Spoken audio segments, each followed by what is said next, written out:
Баршаңызға қайырлы күн. Бүгін тауық етінен шариктер және рулет дайындайтын боламыз. Ең алдымен тауықтың төс етін аламыз да көбіктап турап шығамыз.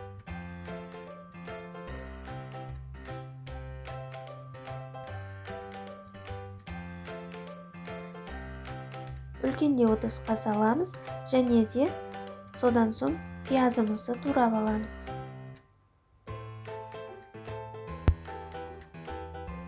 Және блендермен езіп шығамыз. Дәміне қарай тұз, бұрыш және де түс беру үшін куркума қосамыз. Бір жұмыртқаны салып, жақсылап араластырамыз. Келесі кезекте шариктер дайындайтын боламыз.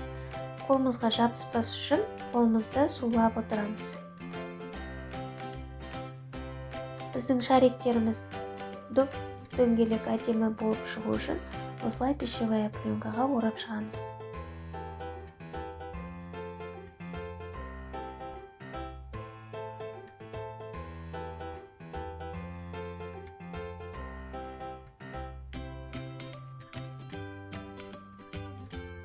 Рулетті де дәл солай жасаймыз. Пищевая пленкаға орап, екі жағынан жақсылап бекітеміз. Және де қайнап тұрған суға 15-20 минут пісіріп аламыз.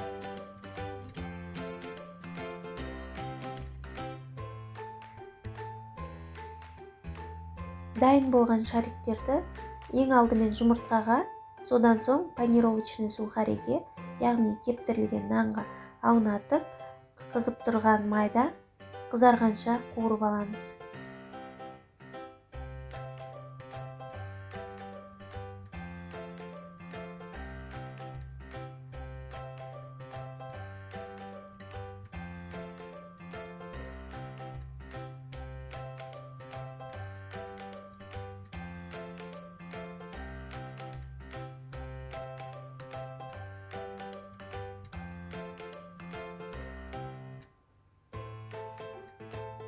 Біздің тауық етінен жасалған шариктеріміз, рулетіміз дайын.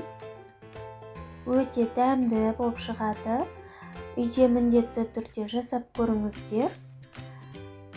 Егер қонақ күтетін кезде жасасаңыз, дастарханыңызды әдемі ашатын болады. Каналыма тіркеліп алыңыз, себебі алдағы уақытта көптеген рецептпен бөлісетін боламын. Лайк басып, пікір қалдырыңыз.